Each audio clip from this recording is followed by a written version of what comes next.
Bem-vindo ao Papo Espírita, a espiritualidade na sua vida.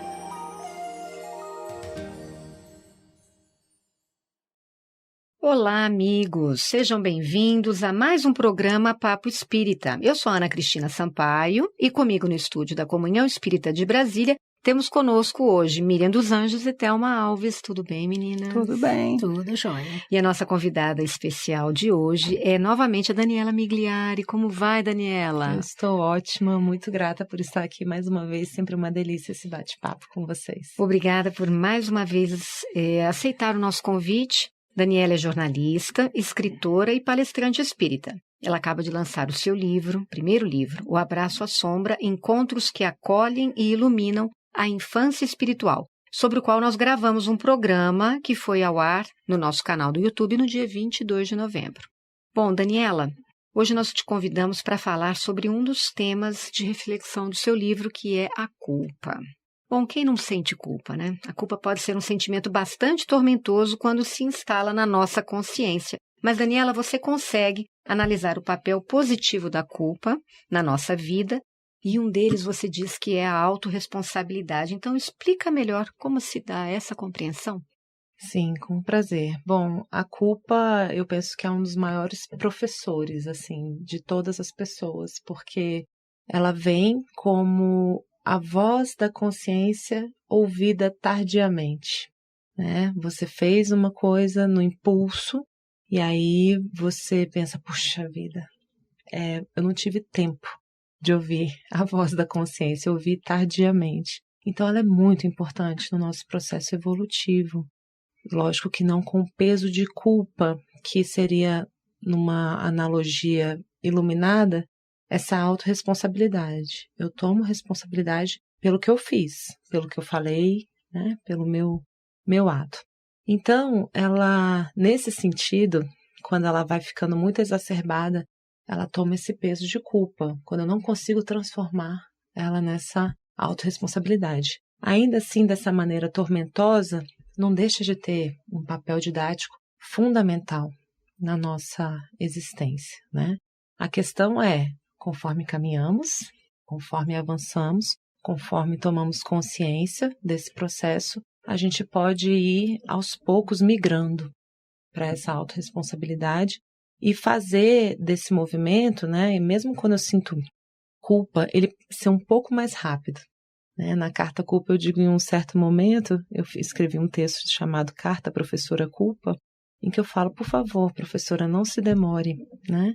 Fique apenas o tempo suficiente para que eu faça as reconsiderações devidas, ou senão tu te tornarás a minha desculpa perfeita para permanecer no erro, um álibi, né? Para evitar as atitudes renovadas. Miriam?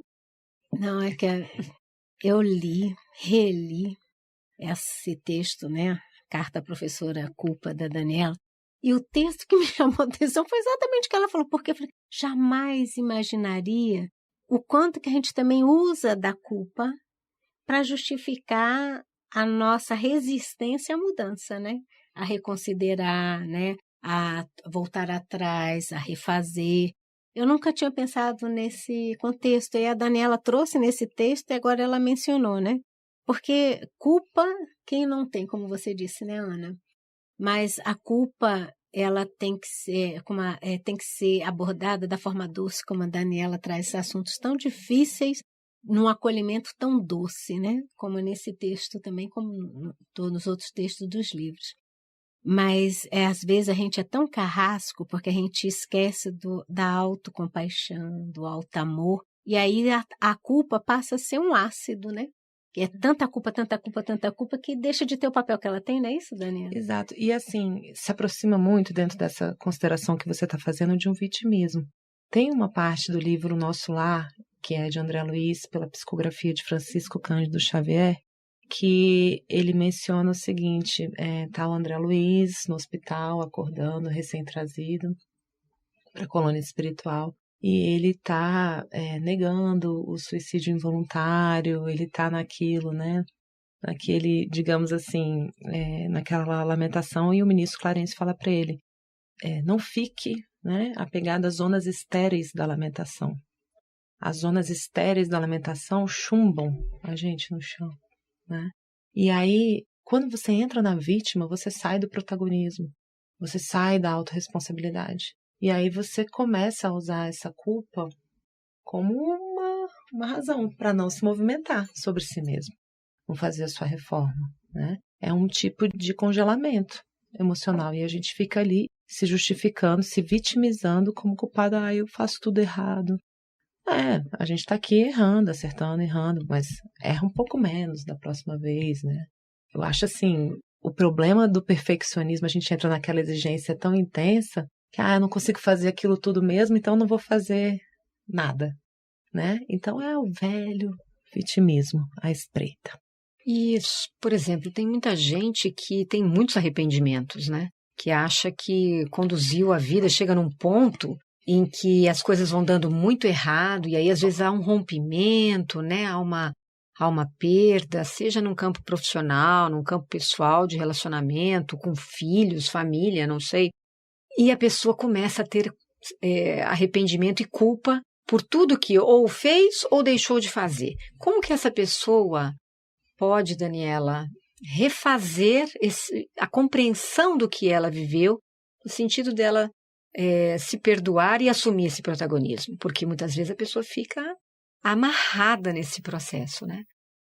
Eu penso assim que o primeiro ato de uma pessoa que passa em revista de si mesma, né, não só se acolher, mas colocar seus pés no chão. E a gente sempre volta àquele tema da humildade, né? Humus, terra e de pés. Botar os pés no chão. Naquela época, você não teve condição de reagir de uma forma diferente. Por mais que você soubesse onde estava errando, tem determinadas forças da nossa estrutura psíquica que são muito maiores, e os vícios morais, os vícios todos. Então, assim, é o que é. Então, uma atitude que traz muita força é você olhar para aquela situação e falar: foi assim. Foi assim. Eu assumo. Essa frase, você dizer, eu assumo, porque o que acontece? Sempre essa situação traz uma dor, mas toda dor traz junto de si uma força. E aí, quando você assume, você também consegue tomar posse da força que vem com esse assumir. Você consegue tomar posse do aprendizado, em certa medida, né? Se você tiver esse foco e esse esforço. Então, você olha para aquele momento e você fala, nessa humildade, eu estou em aprendizado. Naquela época eu não tive condições de agir diferente, ainda que eu soubesse que estava fazendo a coisa errada. Não tive essa presença de espírito, essa inteireza, e fiz o que fiz. Então, a primeira coisa é esse pé no chão e esse foi assim. E tomar a responsabilidade, novamente, essa autorresponsabilidade, junto com essa dor, vem sempre uma força. Então, quem terceiriza a culpa, quem não se assume, não tem maturidade ainda para ter essa responsabilidade que você coloca.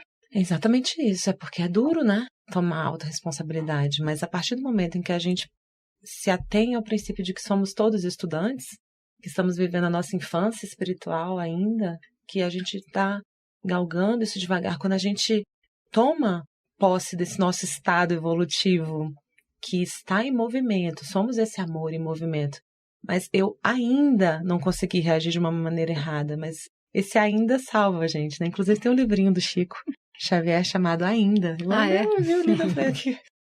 Minha palavra favorita é o ainda, porque eu penso que o ainda confere movimento, né? Pra gente, assim, eu ainda não cheguei aí, mas dá uma eu quero. leveza, né? Uma leveza. Dá movimento mesmo, assim, tô caminhando, sabe? Então é muito bom. Verdade. Estou aqui pensando aqui tudo que a Daniela fala, porque ela fala e eu fico aqui refletindo. Me lembrei também que eu, pelo menos, adoro ditados que falam coisas bonitas, e me lembrei daquele que diz que a gente tem que ter percepção na vida que existem coisas que a gente não vai mudar, mas que a gente deve ter sabedoria para distinguir a que não vai mudar e aquela que a gente pode mudar, não é? Da mesma forma, me lembrei aqui também Esse é um dilema, né? É. Saber se a pessoa Mas se eu acho muda que, ou não muda. mas eu acho que é nesse momento, sabe, Daniela, do que eu posso mudar, que eu não posso. Por exemplo, no momento em que a Ana Cristina falou, no momento em que eu me dei conta que poderia ter feito a minha vida de outra forma. Eu costumo pensar assim, o que ficou, o que já passou.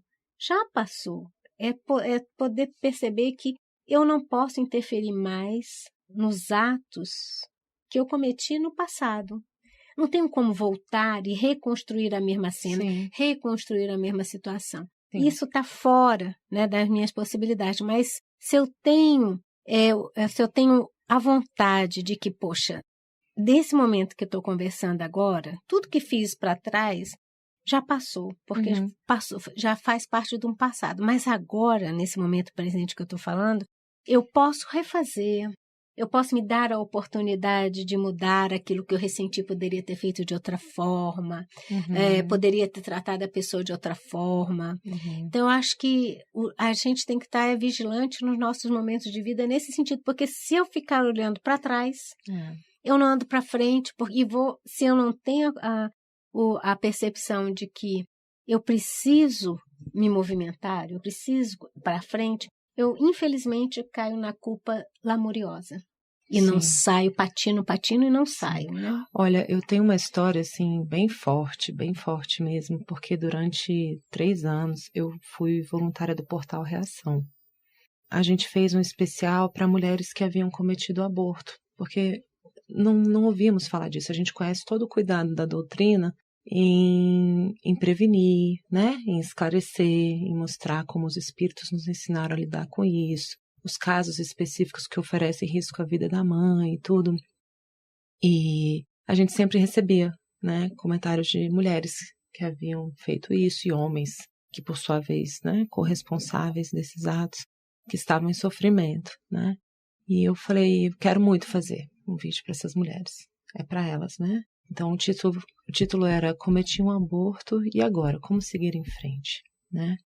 Então, mesmo nesses casos, a gente entrevistou, na época, o Luciano Máximo, que é um dirigente maravilhoso aqui da Comunhão, e ele recomendou que essas mulheres fossem trabalhar, fossem servir em orfanatos, junto a crianças, que elas entrassem em contato com esses filhos, psiquicamente mesmo, imaginassem, né, colocassem eles no coração e dissessem, filho, eu não tive como fazer diferente na época. Eu sinto muito agora, eu sei o peso que isso tem para você e para mim. E agora tudo de melhor que eu for fazer na minha vida eu vou sempre dedicar a você. Cada flor, cada lugar que eu for vai ser para a minha vida, para, né, o meu proveito e também para você. E também em seu nome. E aí você encontra um serviço correspondente, né? Algo que vai... Mas assim, não é fazer de uma forma aleatória. É com presença, né? Com consciência. Compromisso. E esse é um vídeo muitíssimo assistido. No nosso porto, silenciosamente assistido. Não há muitos comentários, porque, né, as pessoas assistem.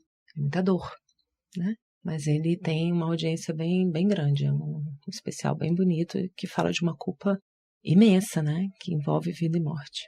É possível se reconciliar, ainda assim, nesses casos. É verdade. É um processo, essa questão da autorresponsabilização, é um processo às vezes longo, né? Porque quando você está na inconsciência, você joga a culpa sempre externamente, né? Todas as pessoas, os envolvidos na questão são os culpados. Sim. E às vezes você atravessa uma vida inteira fugindo dessa autorresponsabilização.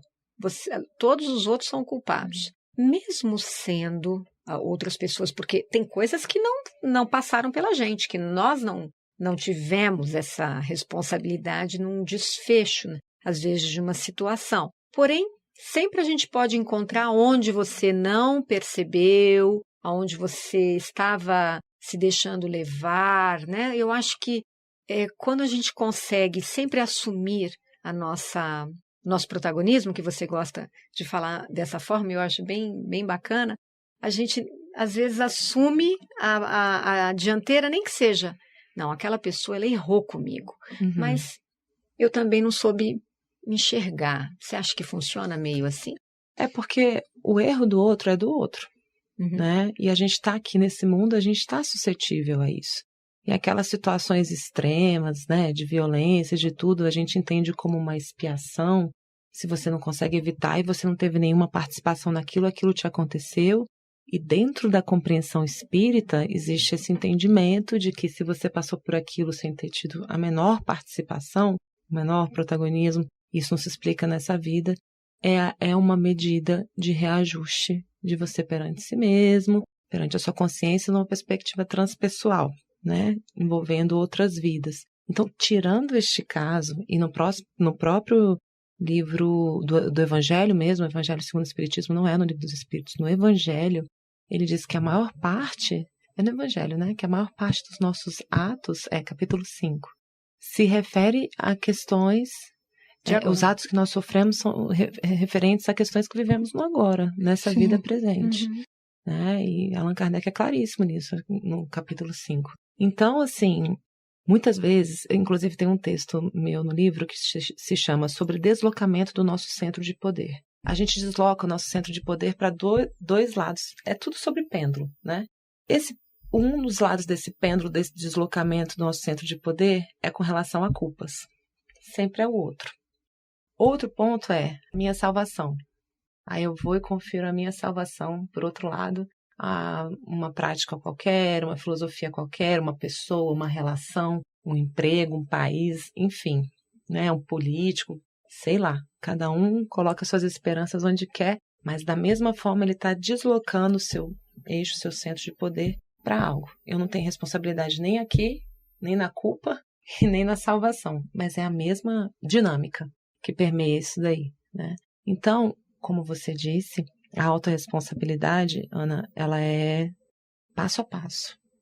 Leva-se muito tempo para dar conta de ficar em pé sobre as próprias pernas, né? Leva-se muito tempo para crescer, né? Para sair daquele ninho da nossa mãe, do nosso pai, né? Para se tornar uma mulher e um homem, uma família, depois, se tiver filhos, assumir o seu papel de mãe e pai, né? Você se sustentar economicamente, você ser, né, independente financeiramente. Então, a misericórdia divina nos oportuniza fazer isso ao longo de muito, muito tempo, né? E vamos indo, na nossa medida. E eu acho importante a gente se reconhecer, sim, como esse estudante da vida, da nossa infância espiritual. No entanto, que a gente queira, com intenção, com foco, galgar, né? Mas com amor, com alto amor, né? Sem tanto chicote, né? Com foco. Poxa, sentir culpa, pois é, mas que fique só o tempo suficiente para eu tomar consciência. Eu tomei consciência, segue adiante, porque senão vira mimimi. É um processo libertador, né? Quando você consegue realizá-lo, né, internamente, e cai a ficha, né? Sim. Quando você fala para você mesma, nossa, realmente eu não sabia fazer diferente. E agora eu sei que aquilo não era bom, não fazia bem para mim, nem para quem está em volta de mim, e a partir de agora eu vou tentar agir diferente. Mas muita gente, eu percebo que tem dificuldade em estabelecer esse diálogo interno de... Essa autoobservação. Essa primeira autoobservação. Tem alguma dica que você dê para o ouvinte de como que ele pode iniciar? O que ele observa dentro dele? A última pergunta do Livro dos Espíritos, Santo Agostinho já nos ensina que ao final do dia ele sempre passava em revista de si mesmo, e tem N maneiras de você fazer isso, às vezes até imediatamente depois, porque se a pessoa não consegue se auto-observar, a vida traz os nossos espelhos, que são as pessoas com quem a gente convive. Mesmo que a pessoa não seja casada, não tenha filhos, ela tem colegas de trabalho. Alguém vai dar o feedback, né, de onde ele está, se excedendo ou não. E sempre buscar entender que, ok, as outras pessoas têm uma participação também. Existe uma dinâmica da minha energia que atrai algo para mim. No entanto, sempre se perguntar, qual é a minha participação nisso? O que eu estou compensando em mim mesmo para estar agindo assim, né? Qual é a defesa que está em ação aí? E eu penso que o primeiro passo é sempre se reconhecer com essa humildade, com esse pé no chão como estudante. Porque aí, quando você quebra aquela ilusão do perfeccionismo, você volta para a realidade. Porque, em geral, a gente vive se torturando numa fantasia de perfeição que, né? Mas existe os melhoramentos, né? Aos poucos, o galgar, a reconciliação com o erro. O erro é o caminho mais próximo do acerto, né? É um degrau. E aí, quando você volta para reconhecer este movimento, esse caminhar, né, nessa nossa carreira evolutiva, eu sinto que isso ajuda muito, sabe? Suaviza e eu consigo entrar em contato comigo mesma. Por que as pessoas não conseguem se auto-observar? Porque é muito penoso, porque tem sempre um chicote junto, né? A vergonha, isso e aquilo. E quanto antes você admitir, olha, é isso mesmo, é o que tem para hoje. Superdimensiona, né? O problema. Sai da realidade. Sai da realidade. Fica chicoteando, né? Isso. Aí, ou dizendo que é perfeito. Que é perfeito. É um dos dois. Ou foge para um lado ou foge para o outro, né? Quanto antes assumir a própria humanidade, assumir o seu tempo evolutivo e a cada episódio que acontecer perguntar o quê? Como eu participei disso? O que em mim provocou isso? Né? E se ver mais como esse protagonista e menos como vítima, eu penso que a doutrina é um caminho fantástico para isso. Porque quando a gente adquire esse tempo mais longo, né, de caminhada, nossa, tudo fica tão mais tranquilo, né? A gente pensa, poxa, né, eu vou ter tempo. Meninas, nós terminamos o primeiro bloco. Vamos dar 1 minuto de intervalo e voltamos em seguida com a Daniela Migliari, que estamos falando sobre a culpa.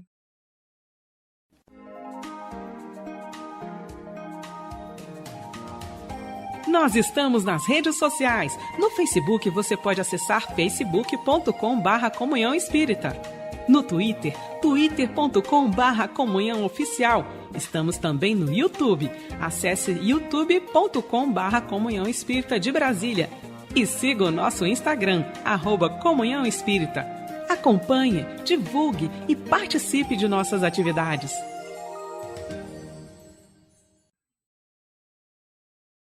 Voltamos ao Papo Espírita. Nós estamos conversando com a escritora e jornalista Daniela Migliari, Miriam dos Anjos e Thelma Alves. Nosso tema é como lidar com a culpa.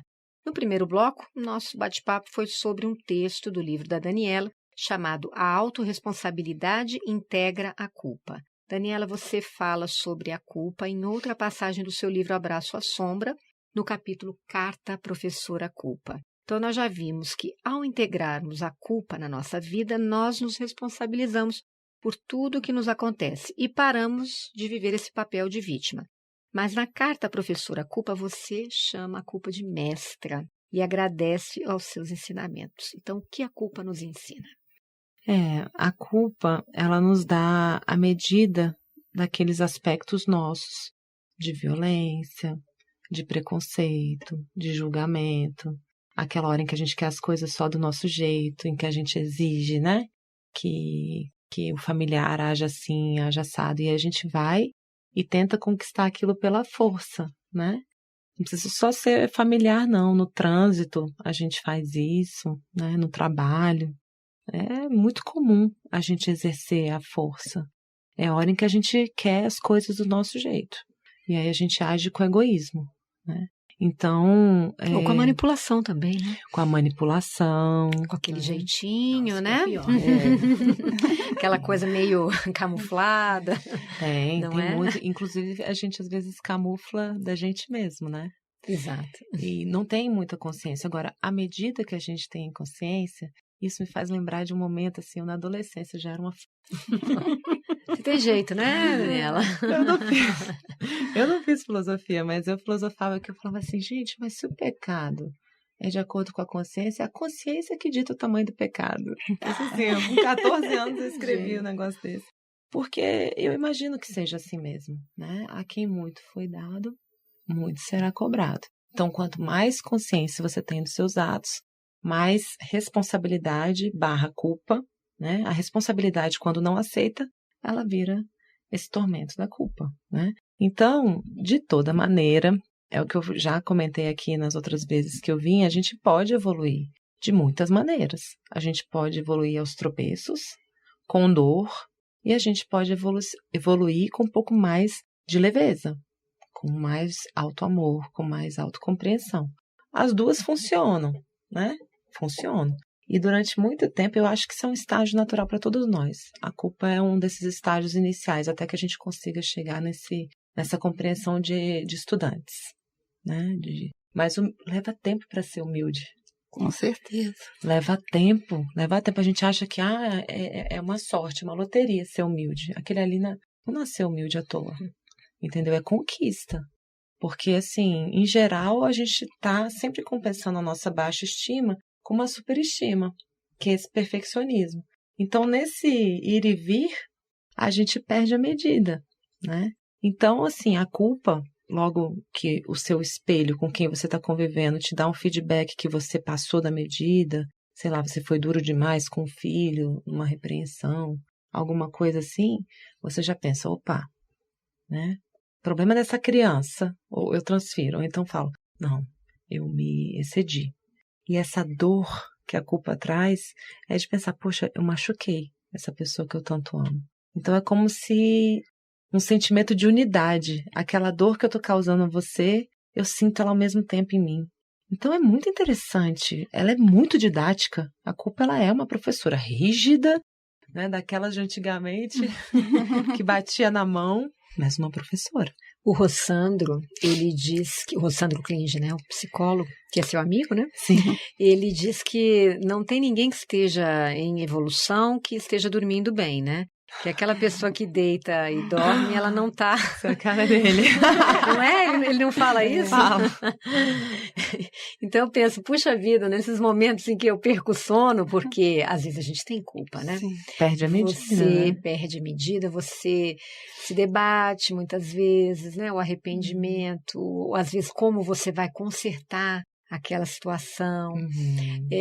Eu adoto para mim, quando eu logo percebo que eu ultrapassei, eu peço desculpas o mais rápido que eu puder. A reparação, ela é muito importante.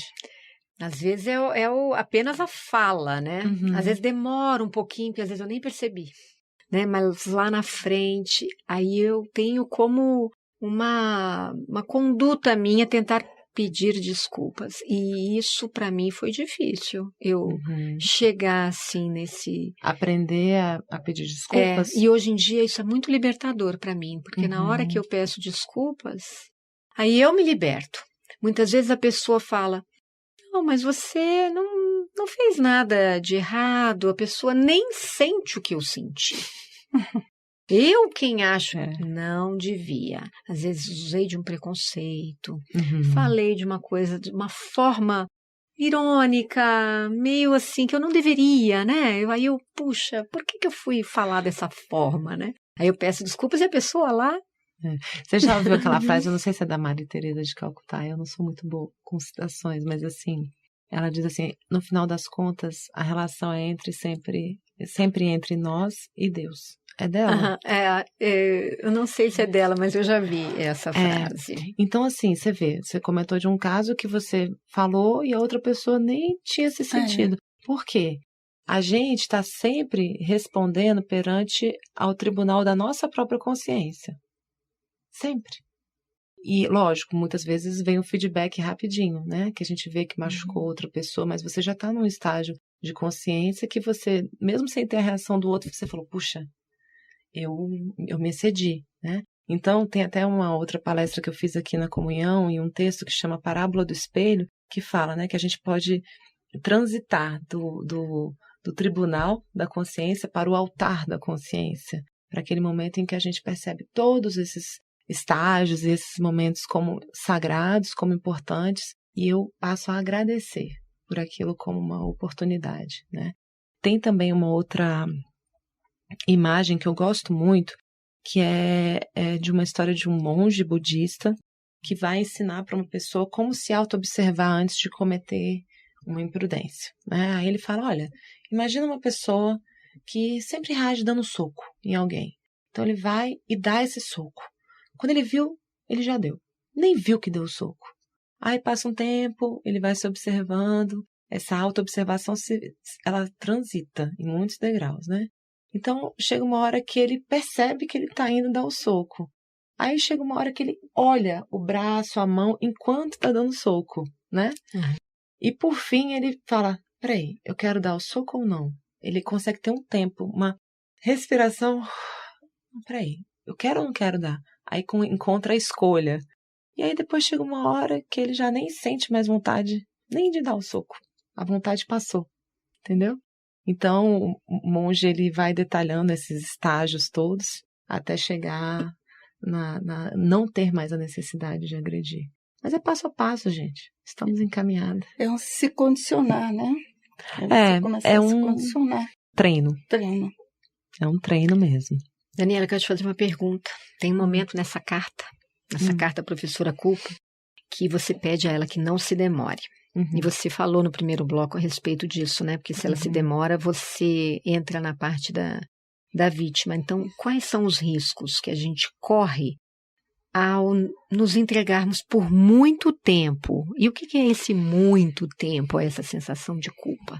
A gente estaciona na nossa evolução, porque a evolução ela só vem com a consciência que se dá pela responsabilidade. É como a gente falou, foi assim, realmente foi o que aconteceu. E é diferente de você dizer, foi assim mesmo, não é uma displicência, vou fazer do jeito que eu quero. É diferente, né? E para essas pessoas, tem algumas pessoas que nem a culpa consegue frear. Né? A gente está lidando com um espectro de evolução muito amplo aqui na Terra, né? Tem gente que não tem essa noção. Inclusive, eles falam que os psicopatas, eles não têm essa noção. Não. Né? Então, assim, a culpa, acredite, é uma evolução. Ela é essa, né, voz da consciência ouvida tardiamente. E se você não ouve, aí o que acontece? Você atrai uma situação atrás da outra para você se reajustar perante as leis de amor. A vida vai trazer. E sempre situações de muita contraposição, de muita resistência, de muita dor, questões de saúde, né?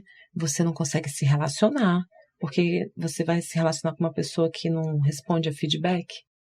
Porque o que é relação? É troca.